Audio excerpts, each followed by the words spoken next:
Welcome to the inaugural episode of the All Sports Podcast. I am Jack O'Connor, and I am here with my wonderful co-hosts, Jacob Lee and Sloan Strudler. Hi, I'm Jacob Lee. And I'm Sloan Strudler. Our topic for today is NIL, or Name, Image, and Likeness, and the crazy world it has brought into the college sports scene. To set the stage, we will give a little background information about what changed for this to happen. Prior to the 2021 NCAA v. Alston case, the NCAA was very strict on college athletes entering into NIL deals. By prohibiting NIL deals, the NCAA thought it would maintain the amateur status of college athletes. They believe that since college athletes are still in college and aren't full-time athletes, they shouldn't get the same NIL deals as a full-time athletes. You know what's crazy? What? Athletes weren't even allowed to pocket a few dollars from an autograph, and now after the change in NIL deals, they can get up to 7 figures from NIL deals. Well, that's crazy. So with these rules in the NCAA that they had prior to the ruling, athletes felt that they weren't being fairly compensated. The most famous example of this was Reggie Bush. Bush's 2005 season was one for the ages. According to ESPN stats, he was able to rush for 1,740 yards, score 19 touchdowns, and catch 37 passes for 478 yards. This high-level production resulted in Bush receiving the highest honor in college football, the Heisman Award. Only a few years later, this achievement was smeared by an investigation that found that Bush violated the NCAA recruiting laws by accepting cash, travel expenses, and a rent-free San Diego home. Not only did Bush lose his Heisman Award, but the University of Southern California was hammered with penalties. The entire USC athletic department was placed on 4 years probation and forced to give up countless athletic scholarships. This punishment was especially severe due to the NCAA's proclaimed reasoning that they were trying to prevent the star player effect from occurring. The star player effect was the idea that certain student athletes would feel superior to regular students on campus, and by refusing to allow money to funnel to them, this would be prevented. This follows the NCAA's attempts to maintain the amateur aspect of college athletics that has become ever so important in their current cases. Yeah, that's crazy how bad the consequences were for Reggie after breaking the NCAA rules about NIL deals. But these rules changed after the Supreme Court case, National Collegiate Athletic Association versus Alston, as several Division I football and basketball players filed a lawsuit against the NCAA, arguing that its restrictions on non-cash education-related benefits violated the antitrust law under the Sherman Act. This case resulted in a landmark unanimous decision that essentially opened the floodgates on NIL, ruling that the NCAA limiting the ability for student athletes to make money off their own image violated federal antitrust principles. This ruling ushered in the new age of college sports, the NIL age. The NIL age has been characterized by many as total chaos. From the individual NIL deals to people saying that larger colleges are gaining an unfair advantage, it seems like the modern-day Wild West. Alston has really made some serious changes to the college athletes' landscapes. Talking about this case, I think Justice Brett Kavanaugh's concurring opinion is really interesting. What is it? He said that the NCAA's policy of prohibiting athletes to get paid for their labor is considered a violation of the Sherman antitrust law. He also said, nowhere else in America can businesses get away with agreeing not to pay their workers a fair market rate on the theory that their product is defined by not paying their workers a fair market rate. That's a good point. Anyways, let's move on from the NCAA versus Alston court case. I think another important factor to talk about when discussing NIL deals is the Sherman antitrust law. It was used during the NCAA versus Alston case when talking about NIL deals. The Sherman antitrust law is a federal law that prohibits any activities that blocks interstate commerce and economic competition. The entire situation in college sports is in shambles as athletes are moving from school to school, open bidding wars, low media attention of other sports besides football and basketball, etc. After the 2021 NCAA versus Alston case, the NCAA created a set of rules to create limitations on NIL deals. How do the rules limit NIL deals? Well, first they set rules on what isn't allowed. This is a list of things that are prohibited by the rules. Deals without quid pro quo, deals tied to an athlete's performance, deals offered in return for a college commitment, and schools entering into NIL deals with their own athletes. But many people disagreed and criticized these strict rules, which led to more legal challenges. States created their own NIL legislation as a result, which put less limitations on NIL deals. So what was the result of this? In the first year after NIL deals were legalized, college athletes cumulatively gained $917 million from NIL payments. But moving on from the idea that NIL deals go against the Sherman antitrust law, it can actually be supported by it as well. How? Well, some people say that NIL deals are supported by it because it is considered interstate commerce and it increases competition amongst athletes if it is regulated properly. Giving athletes money across state lines is considered interstate commerce and it allows athletes to thrive in their respective sport. As cross athletes, wouldn't you guys want to get money and media attention from playing sports? Yeah. Yeah. That's the motivation of many athletes nowadays, and it increases the competitiveness in sports, which is supported by the Sherman antitrust law. Not only that, but the athletes who already have NIL deals will want to capitalize on those deals and get better at their sport. Getting better at the sport and becoming more popular will only give athletes more opportunities for bigger sponsors, which gives them more money. Honestly, with all the debate going on about NIL deals, I think that the federal government should have a role in these deals. Yeah, that is true, actually. Right now, there are no federal regulations for NIL deals, and it's all up to state laws. These state laws are not enough and vary between each state. State laws implemented for NIL deals are very broad, and there are no limitations for how much money an athlete can get from NIL deals. Now, a word from our sponsors. Come out and support the most exciting team in Northern Highlands. JV Lacrosse, led by the great Chase DeLeon and Will Clausen, will look to lead the team to another county championship. Games will take place at the Highlands Turf, 6:30 all throughout the spring. Be there. Sign up for the Jacob Lee Fencing Academy. The great Jacob Lee, committed to Princeton for fencing, will be holding clinics year-round to teach kids of all ages some of his great fencing abilities. For the small fee of 99 cents per session, you can make your child a D1 fencer. And if you're looking for something to do this summer, you should think about signing up for the NH Summer School Program. If you're one of the countless students looking to do 12 months of school but don't know where to start, look no further than your local high school. A wide range of classes will be offered. Check the NH website for more information. We promise it's not boring being in school for hours in the summer while your friends are outside having fun. After seeing the facts and coming to a decision, I think that we can all agree that the federal government should step in to regulate NIL. We believe that they should do this to a point where the use of NIL is legal in every state, has clauses that protect the student athletes from being taken advantage of, but yet still giving states the ability to regulate within a certain range of NIL, still being legal by federally set standards, to their interpretation, of course. I think that the first order of business in the NIL space is to ensure that student athletes and universities are not taken advantage of by companies. Because there have been instances in the past of this, as reported by the University of Baltimore law review staff, in which they noted that the company Barstool Sports had taken advantage of this new landscape.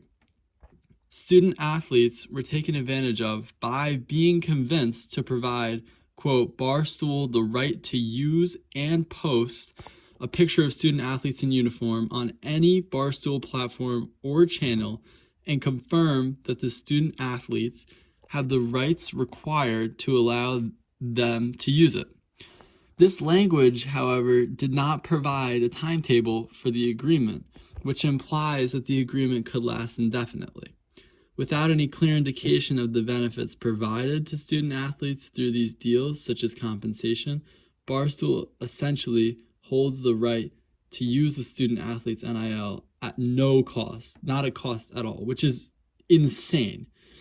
I mean, how can you possibly expect student athletes to try to figure this entire thing out on their own while they have companies like Barstool taking advantage of them? I mean, it's crazy. Barstool's a massive company and they dominate the Gen Z market right now. It's really crazy.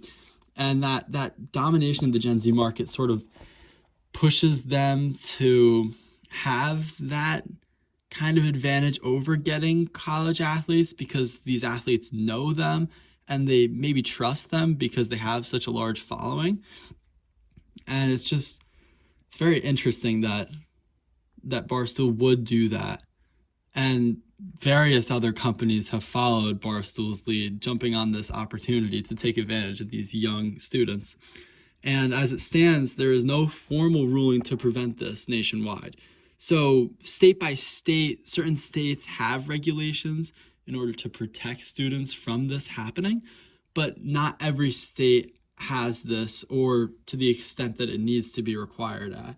And some states have been extremely slow in their legislative process, whether that be just their state Congress or state representatives holding it up, or their governor not wanting to sign it because it could have other implications with the universities and funding and such. So there really is no formal ruling to prevent this for all students.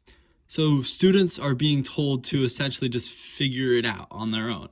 And some schools, like we said previously, who might not have resources or the willingness to support their student athletes could be at risk. So if there's no program at the school, like maybe a lawyer group for the athletics department that could help them figure out what they're signing on to in this new deal, or just general financial knowledge on signing contracts and not making mistakes like the students had with the Barstool contract, where it was an indefinite contract. They were basically signed their image away forever for maybe, what, a couple $1,000s? It's insane.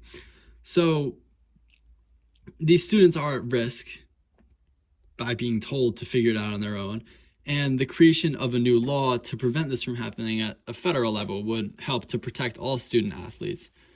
So in order to guarantee this, the law would have to require a background check for all companies in order to qualify to sponsor athletes, and to ensure that all transfers of money are made available to the government and public with full transparency, so that students know they're not being taken advantage of, and the government knows exactly what's happening, just to make sure nothing shady is going on or no potential scandal could occur.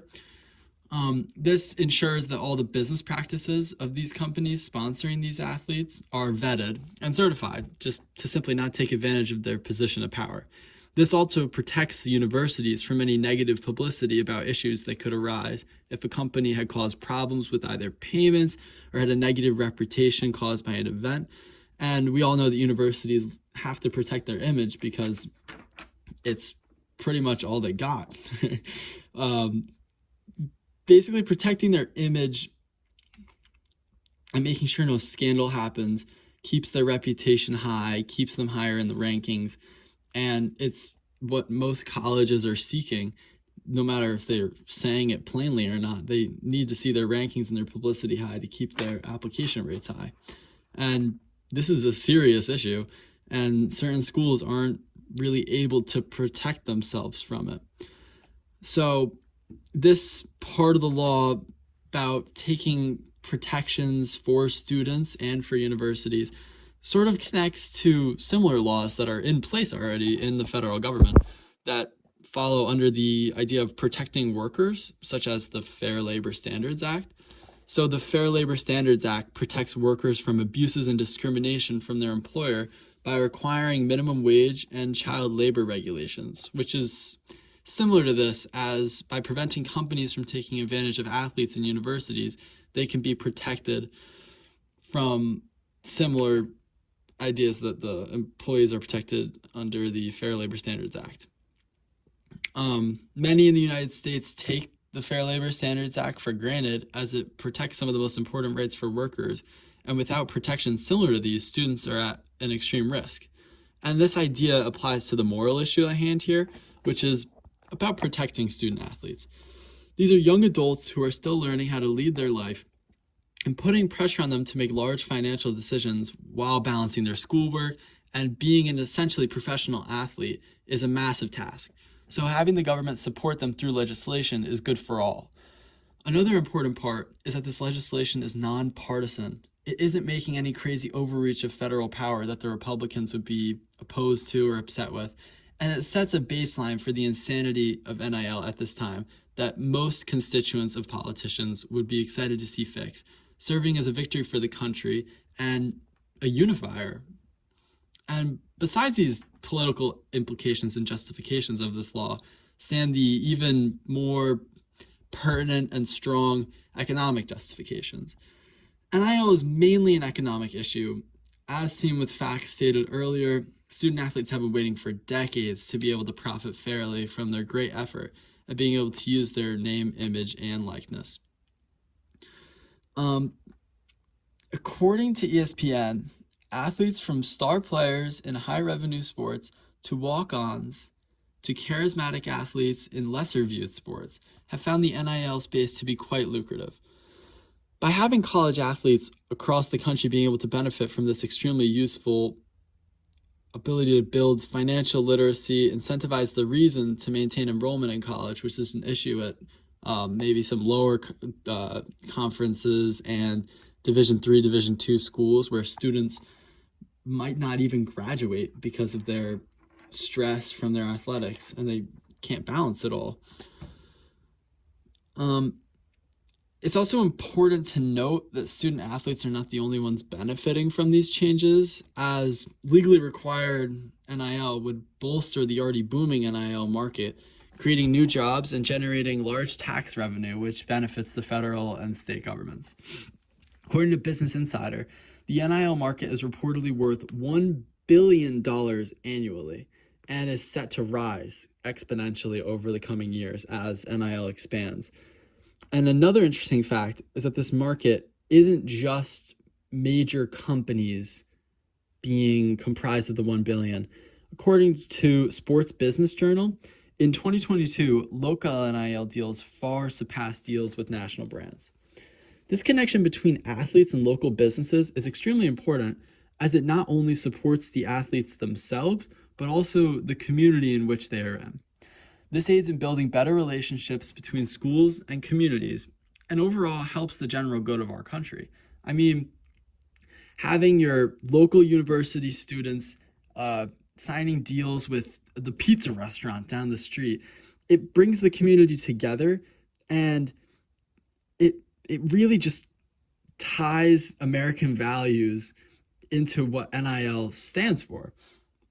And it's an interesting idea where you have student athletes becoming closer to the community because they're not scared of the NCAA striking them down like they did to Reggie Bush, and just for maybe getting paid a little bit of money.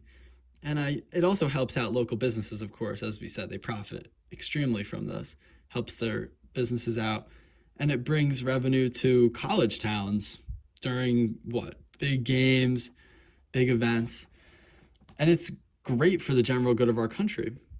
And harping back on a previous point, this legislation would also increase tax revenue for both local and federal governments.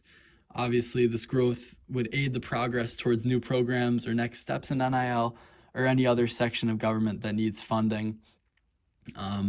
Federal government is always looking for new ways to source their spending, and I think NIL is a big area where they could profit off of in order to new market, similar to sports gambling, kind of how certain states have legalized sports gambling, like New Jersey, for example, with Governor Murphy. And it's a great increase for tax revenue in these states, and it's extremely beneficial. And I feel like NIL is very similar to this because NIL has never existed before. It's only been a thing for 2 or 3 years. And I think that this untapped market can really, really benefit the government from outside perspective. And that's not a partisan idea. That's not, oh, I'm Republican, I don't want taxes. These aren't new taxes or more taxes per se, but new markets to tax. So it benefits everyone all around, and it unifies the country under that idea that we have more funding for American ideas. Wow, that was a long ramble, Jack. You sound like an old man. Well, you know, I'm pretty passionate about these athletes. I need Notre Dame to be good. It looks like we're running out of time. Thank you for listening to our opinions and ideas here on the All Sports Podcast. We hope that you can come back tomorrow for our episode on high school fencing prospects with Jacob J. Lee.